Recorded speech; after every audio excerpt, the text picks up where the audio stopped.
तो hi friends, welcome सभी का, नमस्ते, जोहार। देखिए, आज हम लोग बात करने वाले हैं ज्योग्राफी ऑनर्स सेमेस्टर 3 में दो पेपर होते हैं आपके, मेजर पेपर 4, मेजर पेपर 5। ये दोनों पेपर अभी हम लोग बात करेंगे। ठीक है। पहले जो है मेजर पेपर 4, इसमें आपको ह्यूमन एंड सेटलमेंट ज्योग्राफी के बारे में पढ़ना है। ठीक है। ह्यूमन मतलब मानव, एंड सेटलमेंट, सेटलमेंट मतलब क्या बोलते हैं, बस्तियों, एक तरह से जहाँ पे बसा होता है आपका। ठीक। तो मानव और आपको जो स्थान जहाँ पे रहता है मानव, ठीक है, सेटलमेंट, उस भूगोल के बारे में पढ़ना है। ठीक। और जो आपका मेजर पेपर 5 है वो आपका प्रैक्टिकल है। ठीक। तो पहले हम प्रैक्टिकल वाला पेपर दिखा देते हैं, क्योंकि प्रैक्टिकल का एग्ज़ाम नहीं होगा। प्रैक्टिकल का आपका क्या होता है, आपको मालूम है, प्रैक्टिकल होता है, अलग से डेट आता है उसका। ठीक है। तो पहले मैं प्रैक्टिकल वाला दिखा देता हूँ, उसके बाद आपको ये दिखाऊंगा। हाँ, और एक चीज़, ये जो है वीडियो, ये 3 गो यूनिवर्सिटी का काम देगा: Ranchi university, SKMU Dumka university और NPU, ठीक, पलामू यूनिवर्सिटी। तीनों का काम देगा।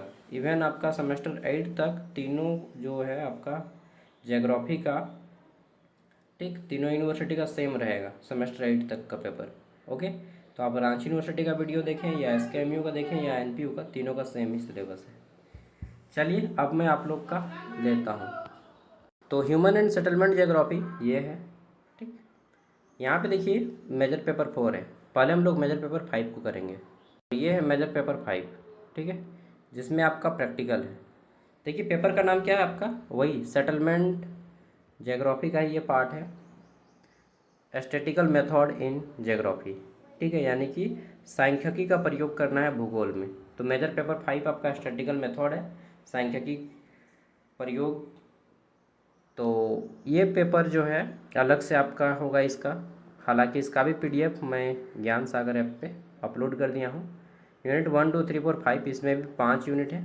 और इसको पढ़ के आपको नॉलेज हो जाएगा कि किस तरह से क्वेश्चन आ सकते हैं एग्ज़ाम में। ठीक है। पहले तो शॉर्ट आंसर टाइप दिए हैं, फिर मैंने आपको लॉन्ग आंसर टाइप दिया है। दोनों को पढ़ के आपको नॉलेज होगा। तो इसका क्लास नहीं होगा, क्योंकि इसमें आपको कॉलेज के टीचर ही डिसाइड करते हैं कि आपको किस टॉपिक पे प्रैक्टिकल फाइल रेडी करना है। ठीक है। और फिर प्रैक्टिकल का अलग से एग्ज़ाम भी होता है और आपका फाइल भी सबमिट होता है। ठीक है। तो ये मैं केवल नॉलेज के लिए दिया हूँ। यहाँ के जितने भी क्वेश्चन आंसर हैं यहाँ पे तो आपको दिखाई नहीं दिए होंगे, क्योंकि मैं पार कर दिया हूँ। ठीक है। मैं केवल मेजर पेपर 4 का क्लास लूँगा, मेजर पेपर 5 प्रैक्टिकल है। और इसमें भी आपको प्रैक्टिकल खुद से बनाना होगा, कॉलेज टीचर से संपर्क करके। जो लोग ऐप का पास ले लिए, 60 रुपया दामी है, वो सब इसको एक्सेस कर सकते हैं और सारे PDF को डाउनलोड करके खुद से पढ़ सकते हैं। फिलहाल चलते हैं हम लोग ह्यूमन लैंड सेटलमेंट ज्योग्राफी। ठीक। तो यहाँ पे आपके जो है ना टोटल 5 यूनिट है।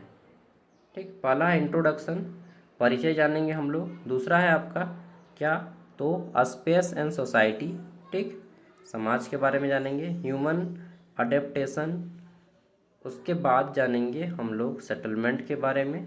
फिर जानेंगे हम लोग प्राइमरी सिटी। ठीक है। तो सबसे पहले छोटे छोटे क्वेश्चन आंसर करते हैं। पहला क्वेश्चन है, व्हाट इज ह्यूमन ज्योग्राफी, मानव भूगोल क्या है।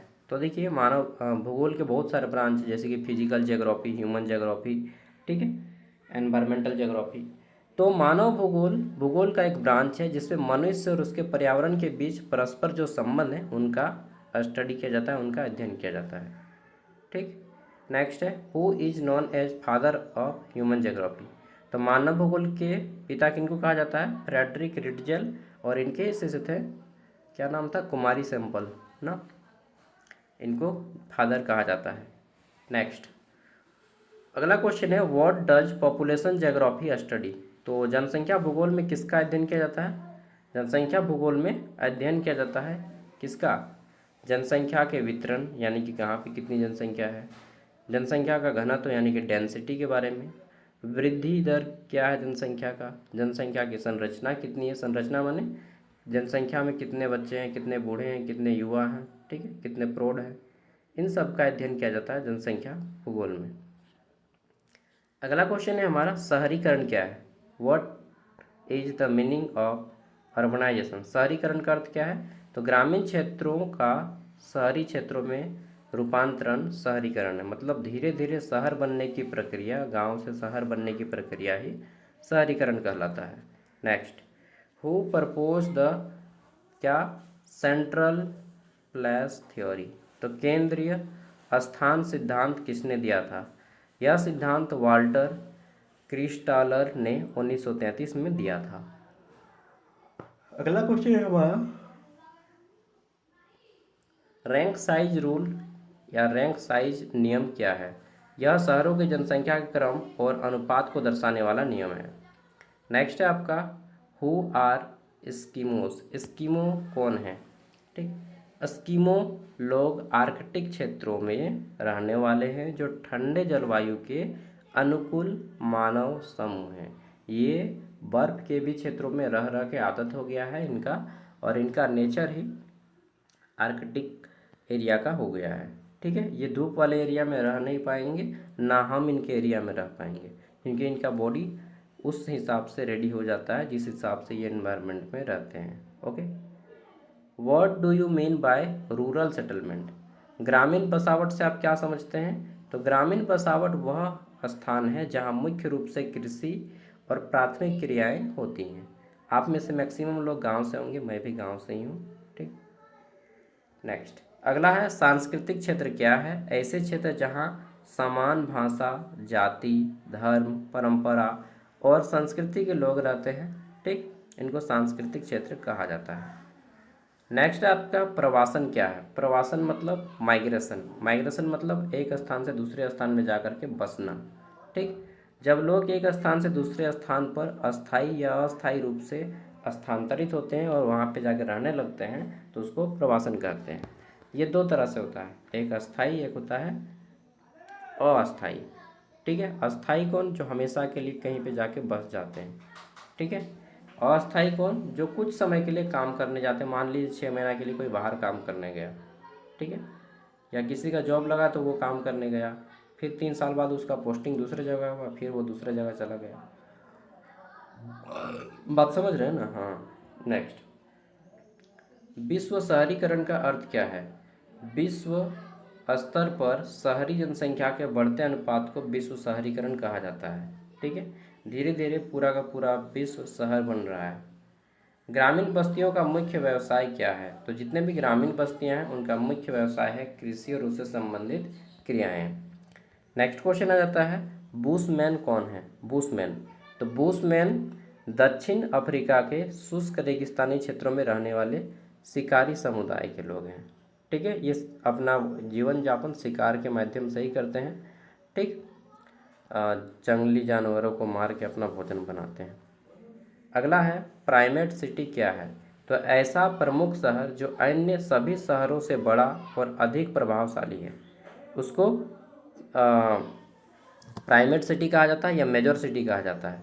भारत में अगर बात करें मेजर सिटी की, तो हमारे यहाँ पे मेजर सिटी का नाम मैं बता दे रहा हूँ। भारत का सबसे बड़ा शहर है मुंबई, सबसे बड़ा। ठीक है, according to economy and according to population Mumbai. Second number पे कौन आता है? मैं भारत के 6 प्रमुख शहरों के बारे में बताऊंगा।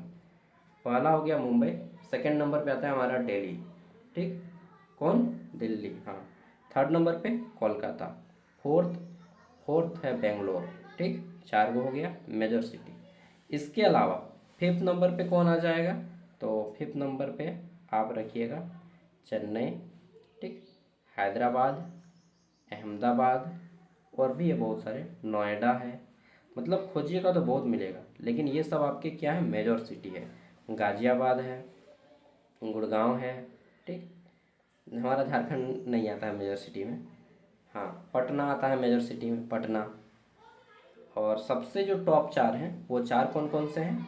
मुंबई, दिल्ली, कोलकाता और कौन? ये बेंगलोर। ठीक है, ये 4 सबसे बड़े शहर हैं भारत के। चलिए आगे बढ़ जाते हैं। नेक्स्ट, और भी बहुत सारे हैं, हालांकि ये मैं कुछ का फेमस का नाम बताया, चुनिंदा का। तो अगला क्या है हमारा? प्राइमेट सिटी, समझ गए। और इनकी जनसंख्या जो है ना, कितना? 50 लाख से भी ज़्यादा होती है। जिस शहर की जनसंख्या 50 लाख से ज़्यादा हो, ठीक, प्राइमेट सिटी में आ जाएगा। नेक्स्ट, अगला आ जाता है मानव अनुकूलन क्या है? मानव अनुकूलन वह प्रक्रिया है जिसमें मनुष्य अपने वातावरण के अनुसार अपने जीवन को ढाल देता है। ठीक, अब यहाँ पे आता है short answer type question answer for 5 marks. इसके बाद आपका आएगा 15 मार्क्स का। तो इसमें क्वेश्चन है मानव भूगोल की परिभाषा और महत्व बताइए। ठीक, मानव भूगोल ह्यूमन ज्योग्राफी। तो मानव भूगोल भूगोल की एक ब्रांच है जिसमें मनुष्य और उसके भौतिक पर्यावरण के बीच संबंध को पढ़ा जाता है, समझा जाता है। ठीक, यह समझने का प्रयास किया जाता है कि मनुष्य किस प्रकार अपने पर्यावरण के साथ उनके अनुसार रह के हमारी आवश्यकताओं की कैसे पूर्ति होती है और अपने जीवन शैली का किस तरह से हम लोग डेवलप करते हैं, विकास करते हैं। ठीक है, इसका महत्व इसलिए है क्योंकि यह जनसंख्या वितरण, शहरीकरण, प्रवासन, सांस्कृतिक परिवर्तन और आर्थिक विकास जैसे मुद्दों को समझने में मदद करता है। और मानव भूगोल हमें यह भी सिखाता है कि मानव की जितनी भी गतिविधियां हैं, ठीक है, गतिविधि मतलब मनुष्य जो भी काम करता है, मानव भूगोल यह सिखाता है कि मनुष्य जो भी काम करता है, जो भी गतिविधि है, किस प्रकार पृथ्वी की सतह को आकार देती है। आज के युग में पर्यावरण असंतुलन यानी कि पर्यावरण प्रदूषण, जनसंख्या में वृद्धि, जलवायु परिवर्तन जैसी समस्याएं बढ़ रही हैं, तब मानव भूगोल का अध्ययन और भी महत्वपूर्ण हो गया है। ठीक है, क्योंकि मनुष्य अगर इन संसाधन का, जो प्राकृतिक संसाधन है, उसका उचित उपयोग नहीं करेगा तो क्या होगा, फिर पर्यावरण पे खतरा आएगा। पर्यावरण पे खतरा मतलब सीधे मानव जाति पे खतरा। ठीक है, नेक्स्ट, जनसंख्या वितरण और उसके प्रभावित करने वाले कारक बताइए। तो जनसंख्या का वितरण किस तरह से होता है और उनको प्रभाव करने वाले कारक कौन से हैं, ये बताना है। What is population distribution, explain the factor affecting it. जनसंख्या वितरण और उससे प्रभावित करने वाले कारक। देखिए, जनसंख्या वितरण से अभिप्राय है कि किसी क्षेत्र की कुल जनसंख्या किस प्रकार फैली हुई है। यह समान नहीं होती, कुछ स्थानों पर घनी तो कुछ स्थानों पर विरल। ठीक है, कहीं पे जनसंख्या बहुत ज़्यादा है तो कहीं पे बहुत कम। मैं एक डेटा देता हूँ।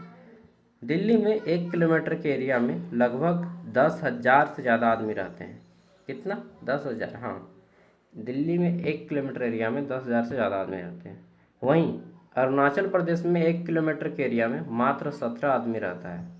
इसको जनसंख्या घनत्व कहते हैं। प्रति किलोमीटर एरिया में जितने आदमी निवास करते हैं उसको जनसंख्या घनत्व कहा जाता है। तो अरुणाचल प्रदेश में 1 किलोमीटर में मात्र 17 आदमी रहता है। ये मैं रियल डेटा बता रहा हूँ 2011 की जनगणना के आधार पे। ठीक है, जनगणना को इंग्लिश में सेंसन कहा जाता है, सेंसस। तो अकॉर्डिंग टू 2011 सेंसस के अकॉर्डिंग, ठीक, अरुणाचल प्रदेश में 17 व्यक्ति रहते हैं और दिल्ली में 10,000 से ज़्यादा व्यक्ति। अभी तो बढ़ गया होगा। तो सोच के देखिए, यही है असमान वितरण जनसंख्या का। ठीक, रीजन क्या है? बहुत सारा रीजन है। रोजगार है, ठीक, सबसे बड़ा चीज़ तो रोजगार है। फिर उपलब्धि है, मतलब कहाँ पे कितना फैसिलिटीज़ मिलता है। ठीक, तो क्या होता है, कुछ स्थानों पर घनी आबादी है तो कुछ पे विरल। इसे प्रभावित करने वाले कारण है। क्यों होता है ऐसा भाई कि कहीं पे ज़्यादा कहीं पे कम? तो भौतिक कारक है, जैसे कि स्थलाकृति। जैसे दिल्ली के जलवायु क्या है, केवल प्रदूषण है, बाद बाकी सब कुछ ठीक है। जलवायु, ठीक, और जल की उपलब्धता। और अरुणाचल प्रदेश क्या है, जंगल वाला इलाका है, कोई जानना नहीं चाहता है उधर। तो आर्थिक कारक भी है, जैसे कि वहाँ पे आपको रोजगार नहीं मिलेगा, उद्योग, व्यापार, रोजगार, ये सब नहीं मिलेगा तो आदमी वहाँ पे नहीं जाएगा। सामाजिक व राजनीतिक कारक, जैसे कि शांति, शिक्षा और प्रशासन। ठीक है, अब दिल्ली क्योंकि राजधानी है तो राजधानी में हर कोई रहना चाहता है भाई। भले आप नहीं रहना चाहता, हम नहीं रहना चाहते हैं। ठीक, हम लोग बुद्धिमान हैं हम लोग झारखंड में रहेंगे, दिल्ली जाएंगे घूमने के लिए, रहेंगे नहीं। क्या है? क्योंकि वहाँ पे पॉल्यूशन बहुत ज़्यादा है। उदाहरण के लिए गंगा नदी के मैदानी क्षेत्र में जनसंख्या अधिक रहती है, जबकि हिमालय या रेगिस्तान में विरल जनसंख्या है। ठीक, और जो पहाड़ी इलाका है वहाँ पर भी कम रहते हैं। ओके, नेक्स्ट है अगला, ग्रामीण बसावट क्या है, इसके प्रकार बताइए। What is rural settlement, explain it's type. तो ग्रामीण बसावट वह क्षेत्र है जहाँ मुख्य व्यवसाय कृषि और उससे संबंधित गतिविधियाँ होती हैं। यह शहरी बस्तियों की तुलना में क्या होती हैं, छोटी होती हैं और सीमित सुविधाओं वाली होती हैं। ओके, इनके मुख्य प्रकार हैं सघन यानी कि कॉम्पैक्ट, एक घर दूसरे घर के पास होता है, एकदम सामने सामने घर रहेगा। ठीक। सघन जनसंख्या वाले में लाइनर, नदी या सड़क के किनारे पंक्तिबद्ध घर होता है, कोई सड़क है या नदी है उसके दोनों साइड घर रहेगा। बिखरी, पहाड़ी क्षेत्रों में दूर जो है दूर दूर घर होते हैं, ये आपकी कैसी बस्तियां हैं, जो बिखरी हुई बस्तियां हैं। वृत्ताकार, जल स्रोत के चारों ओर बनी बस्तियां। ठीक है। तो ये कुछ गांव के उदाहरण हैं जहाँ पे ग्रामीण बस्तियां निवास करती हैं, कहीं पे ज़्यादा जनसंख्या वाले, कहीं पे कम जनसंख्या वाले। शहरी बसावट क्या है, जब व्यक्ति शहर की ओर जाने लगता है तो उसको शहरी बसावट कहते हैं। शहरी बसावट वह क्षेत्र है जनसंख्या सघन होती है, अधिक जनसंख्या होती है। लोग मुख्यतः क्या करते हैं, या तो फैक्ट्री में काम करते हैं, या फिर बिजनेस करते हैं, या फिर गाड़ी वगैरह चलाते हैं, या फिर पढ़ाई लिखाई का काम करते हैं, या सर्विस करते हैं, नौकरी करते हैं। वही लोग करता है शहर में। शहरी बस्तियां आधुनिक जीवन शैली, उच्च शिक्षा वाले लोग, अस्पताल और बाजार मुक्त युक्त होती हैं। शहरीकरण का विकास और औद्योगिकरण तेज गति से होता है शहर में। ठीक है। दिल्ली, मुंबई, कोलकाता महानगर शहरों की बसावट के प्रमुख उदाहरण हैं। सांस्कृतिक क्षेत्र क्या है, कल्चरल रीजन। सांस्कृतिक क्षेत्र वे क्षेत्र होते हैं जहाँ पे हम लोगों ने बात कर लिया, समान भाषा, धर्म, रीति रिवाज के क्षेत्र के लोग एक साथ रहते हैं। ठीक है। केंद्रीय स्थान सिद्धांत की व्याख्या कीजिए। तो सब यहाँ पे एग्जाम्पल दे के बताया गया है। अगला है विश्व शहरीकरण क्या है। ठीक है। रैंक साइज नियम क्या है, ये बोला है ना। केंद्रीय स्थान सिद्धांत, देखिए केंद्रीय स्थान सिद्धांत क्रिस्टल एक साइंटिस्ट है, 1933 में दिया।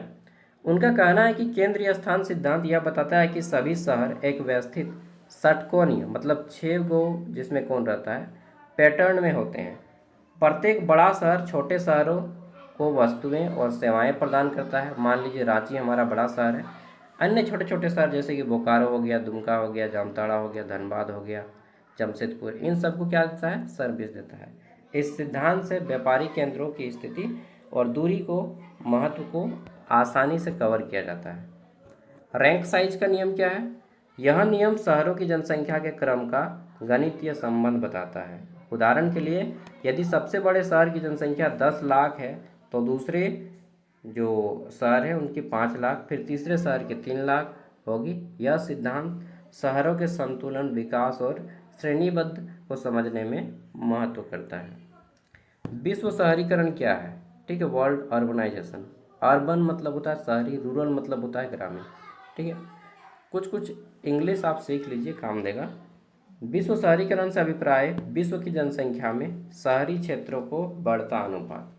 पहले भारत में 75% लोग शहर में पहले भारत में 26% लोग शहर में रहते थे। अभी भारत के लगभग 40% लोग शहर में रह रहे हैं, मतलब गांव घट रहा है, बिल्कुल गांव घट रहा है। वैश्वीकरण का परिणाम है कि 1950 में 30% शहरी जनसंख्या थी, जो आज 56%, मैं राउंड फिगर में 40% बोलता हूँ, 56% से अधिक हो गया है। और एशिया, अफ्रीका में शहरीकरण तीव्र गति से बढ़ रहा है। ठीक है। मानव अनुकूलन की व्याख्या कीजिए, ह्यूमन अडेप्टेशन। देखिए मनुष्य एक ऐसा प्राणी है ना, जो जहाँ पे रहेगा उसी तरह से रहना सीख जाएगा। तो मानव अनुकूल वह प्रक्रिया है जिसमें व्यक्ति अपने पर्यावरण के अनुसार अपनी जीवन शैली को बदल लेता है। उदाहरण के लिए एस्किमो ठंडे क्षेत्र के घर बनाते हैं और वहीं पे वो रहना सीख लेते हैं। बुशमैन रेगिस्तान में रहते हैं और पिग्मी वर्षावनों में रहते हैं, जबकि गोंड मध्य भारत में कृषि पर निर्भर है। इससे स्पष्ट है कि मानव हर परिस्थिति के अनुकूल रहना सीख लेता है। ठीक है। अगला जाता है प्रवासन क्या है, इसके कारण बताइए। What is migration, explain it. प्रवासन का अर्थ है व्यक्ति या समूह का एक स्थान से दूसरे स्थान पर अस्थायी या अस्थायी रूप से जाना। प्रवासन मतलब एक स्थान से दूसरे स्थान जा करके बसना। ठीक है। प्र मतलब होता है पराया, वास मतलब बसना। ठीक है, प्रवास।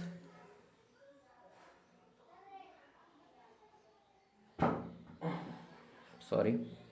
तो प्र मतलब पराया, वास मतलब बसना, पराये की जगह पे जाके बसना। अब आप परमानेंट बसते हैं या कुछ समय के लिए बसते हैं, ये तो आप ही जानिएगा। ओके। तो तो यहाँ पे आ जाता है हमारा आर्थिक और व्यापार, ठीक है। दूसरा है सामाजिक, या हो सकता है कोई व्यापार करने के लिए दूसरे स्थान पे चला गया हो। बहुत से लोग क्या होता है भारत में महिलाएं जो है विवाह के बाद पुरुष के घर जाती हैं, तो वो भी एक कारण है प्रवास होने का। राजनीतिक, कुछ कई बार होता है इनकी युद्ध होने लगता है तो आदमी छोड़ छाड़ के भाग जाता है, जैसे कि पहले भारत के बहुत सारे लोग पाकिस्तान में जाके बस गए परमानेंट, ठीक। प्राकृतिक बाढ़ झुकाव हो गया तो आदमी छोड़ छाड़ के भाग गया, ठीक है। तो ये सब कारण है। अब यहाँ पे आता है very long answer type question answer for 15 marks, 15 marks वाले, ठीक है। मैं एक चीज़ करता हूँ कि एवरी 20 मिनट से 25 मिनट, 20 से 25 मिनट में मैं 5 मिनट का ब्रेक लेता हूँ, जिसमें क्या होता है कि आप घूम के आते हैं बाहर में, टॉयलेट वगैरह करके आते हैं, पानी वानी पी के आते हैं, ताकि आपका माइंड भी फ्रेश हो, रिलैक्स मिले, और हमारी आंख भी 20 मिनट से ज़्यादा लगातार स्क्रीन को नहीं देखना चाहिए। सो चलिए आप लोग भी जाइए, मैं वीडियो को रोक देता हूँ और आप लोग भी आराम से पानी वानी पी के आइए, फिर क्लास लेंगे। वीडियो को रोक के चले जाइए, ठीक है। देखिए ये जितना भी जो आप देख रहे हैं ना पीडीएफ, ये सारा पीडीएफ, इसके अलावा SEC paper, MDC paper, AC paper, minor paper, पूरा का पूरा सेमेस्टर 3, पूरा का पूरा सेमेस्टर 4, पूरा का पूरा सेमेस्टर 5, सेमेस्टर 6, 7, 8 तक का सारा पेपर का नोट्स मिलेगा सिर्फ और सिर्फ 60 रुपया में। 4 साल तक आप एक्सेस कर पाइएगा ऐप का। मैं ऐप के बारे में 2 मिनट बता देता हूँ, ठीक है। अगर आप में से कोई ऐप को इंस्टॉल कर लिए हैं तो आपको मालूम होगा। ये है ज्ञान सागर ऐप, इसी चैनल ज्ञान सागर के नाम पे रखा गया है। देखिए ऐप को इंस्टॉल कर लीजिएगा, लिंक वीडियो का डिस्क्रिप्शन में मिल जाएगा, ठीक है। ऐप का लिंक वीडियो का डिस्क्रिप्शन बॉक्स में है। प्ले स्टोर में भी आप सर्च कीजिएगा तो ये ऐप मिल जाएगा। जौहार लिखा आएगा, इंस्टॉल करने के बाद बिरसा मुंडा का फ़ोटो आएगा और ये ऐप आपका यहाँ पे आके रुक जाएगा। आपको क्या करना है, आपको यहाँ से क्लिक करना है क्रिएट एन अकाउंट पे। लॉगिन डायरेक्ट नहीं करना, डायरेक्ट लॉगिन नहीं, पहले क्रिएट एन अकाउंट, ठीक है। क्रिएट एन अकाउंट पे क्लिक करेंगे तो आपका फ़ोन नंबर और नाम पूछेगा, अपना फ़ोन नंबर और नाम दीजिएगा। फिर से आपको क्रिएट एन अकाउंट पे क्लिक करना है। इस पर जैसे ही क्लिक करेंगे ओटीपी आएगा, ओटीपी को डालिएगा तो ऐप ओपन हो जाएगा। यहाँ पे आपको क्लिक करना है ऑल कोर्स में, ठीक, ऑल कोर्स। ऑल कोर्स पे जैसे ही क्लिक करेंगे ना तो यहाँ पे बहुत सारा कोर्स ओपन हो जाएगा। अब अगर आप SKM दुमका गए तो ये कोर्स लीजिएगा, रांची यूनिवर्सिटी या NPU गए तो ये कोर्स लीजिएगा। कोर्स का दाम है 60 रुपया, सिर्फ और सिर्फ 60। और ये कोर्स आपका 4 साल के लिए, सभी पेपर के नोट्स मिलेंगे इसमें, ठीक। देखिए यहाँ पे लिखा है this course is valid for 4 year, okay. अब क्या करना है, हाँ इसके बाद आप पेमेंट कर लीजिएगा। अगर आप फ़ोन पे नहीं चलाते तो यहाँ पे 2 ऑप्शन मिलेगा, एक UPI और एक क्यूआर उनके लिए जो फ़ोन पे नहीं चलाते हैं। क्यूआर पे क्लिक करेंगे तो आपका क्यूआर कोड खुल जाएगा। किसी को भी आप स्कैन करने बोलिएगा जो फ़ोन पे चलाते हैं, 60 रुपया कट जाएगा, बाद में आप उनको 60 रुपया दे दीजिएगा। और जो UPI चलाते हैं UPI पे क्लिक करके पेमेंट कर लीजिएगा। उसके बाद सेमेस्टर 3 पे क्लिक कीजिए, फिर जो पेपर देखना है आप पेपर को देख लीजिएगा, ठीक है। मान लीजिए आपको कोई भी पेपर देखते हैं, ऐसे पेपर देख लिए तो आपका खुल जाएगा। व्यू पे क्लिक करेंगे ये खुल जाएगा, खुलेगा इस तरह से। या यहाँ पे एक तीर का निशान होगा, ध्यान दीजिएगा, यहाँ पे एक तीर का निशान होगा, इस पर क्लिक करेंगे तो आपका PDF फ़ोन पे डाउनलोड हो जाएगा। आपके जितने भी पेपर हैं सभी पेपर का PDF फ़ोन पे डाउनलोड करके रख लीजिएगा, क्योंकि कई बार क्या होता है ऐप जो है ना कुछ कभी कभी 10-15 मिनट या आधा घंटा तक सर्वर डाउन रहता है तो ऐप को ओपन होने में दिक्कत होता है। इसलिए ये डाउनलोड करके रख लीजिएगा फ़ोन पे सारा PDF अपना, ठीक है। सिर्फ 60 रुपया में पढ़ते रहो। अब आप में से कोई होंगे जो ऐप को इंस्टॉल नहीं करना चाहेंगे, कोई बात नहीं जी, नहीं कीजिएगा। तो मैं आपको क्वेश्चन दिखा दे रहा हूँ, ठीक है। मानव भूगोल की प्रकृति और क्षेत्र की व्याख्या करें। Explain the nature and scope of human geography, ठीक है। ये बड़ा बड़ा क्वेश्चन है, लॉन्ग आंसर टाइप, और 15 मार्क्स वाले प्रश्नों का उत्तर आप इससे भी ज़्यादा डिटेल में लिखिएगा। 2 खड़ा पन्ना यानी कि 4 पेज में करना है आपको। मानव भूगोल की प्रमुख विषय वस्तु पर चर्चा करें, okay. Discuss the major themes of human geography. मानव भूगोल की प्रमुख विषय वस्तु क्या है इसके बारे में बताना है। तो इसमें लोकल, ठीक है, स्थान के बारे में, एनवायरनमेंट के बारे में, culture, diversity, population, economic activities, urbanisation, इन सब के बारे में। नेक्स्ट, विश्व प्रवासन की प्रक्रिया और स्वरूप का वर्णन करना है। ओके, किस तरह से विश्व जो है शहर की ओर बढ़ रहा है।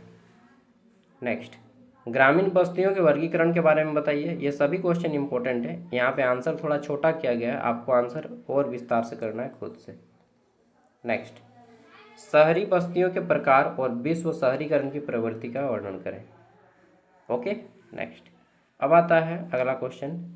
क्वेश्चन है, एक साइंटिस्ट हैं क्रिस्टालर, तो क्रिस्टालर के केंद्रीय स्थान का सिद्धांत के बारे में बताना है। Discuss the central place theory by Christaller. आगे देख लेते हैं।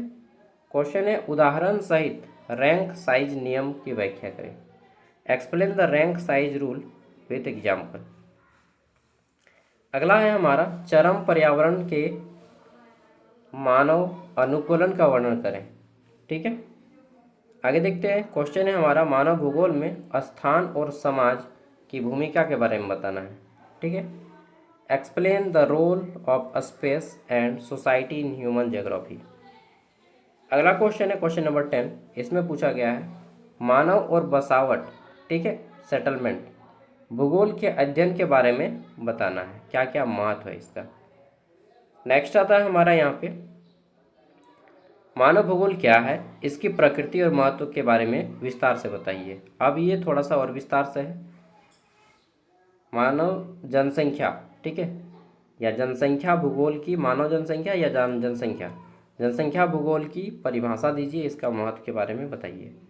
आंसर को आप लोग और थोड़ा विस्तार से लिख लीजिएगा खुद से। ठीक है, ग्रामीण बसावट क्या है, इसके प्रकार बताइए। नेक्स्ट है, शहरी बसावट क्या है, इसके प्रकार समझाता है आपको। मानव अनुकूल अवधारणा की, मतलब बोल बोल के ना मैं भी थक जाता हूँ यार। क्रिस्टालर के केंद्र सिद्धांत की व्याख्या। अच्छा, कुछ कुछ क्वेश्चन रिपीटेड हो गए ना, रैंक साइज नियम, जो क्वेश्चन रिपीटेड है वो क्वेश्चन बहुत इंपॉर्टेंट है। बाकी देखिए, मानव एवं बसावट भूगोल का अध्ययन, मैं जो है ना आपको साइड हेल्प दे रहा हूँ, मेन हेल्प आपको खुद पढ़ना होगा। समझ रहे हैं बात को। कोई भी व्यक्ति जो आपको ऑनलाइन में पढ़ाता है वो आपका साइड हेल्प है। आपका एग्ज़ाम है तो आपको सबसे ज़्यादा मेहनत करनी होगी। और एक चीज़, सेमेस्टर 3 में आपको, अगर आप रांची यूनिवर्सिटी या एनपीयू से हैं तो आपको सेक पेपर पर विशेष ध्यान देना है। एसईसी पेपर, सेक एलिमेंट्री कंप्यूटर एप्लीकेशन सॉफ्टवेयर, इस पेपर में आपको विशेष ध्यान देना है, क्योंकि यह पेपर ऑब्जेक्टिव आएगा 75 मार्क्स का। ओके, सो आप ध्यान रखिएगा इसमें, कंप्यूटर वाला में। और उसका डेली क्लास ऑलरेडी अपलोड है हमारे ये चैनल पे, और पीडीएफ तो सारा अपलोड है ही ऐप पे। ओके, तो पढ़िए उसको।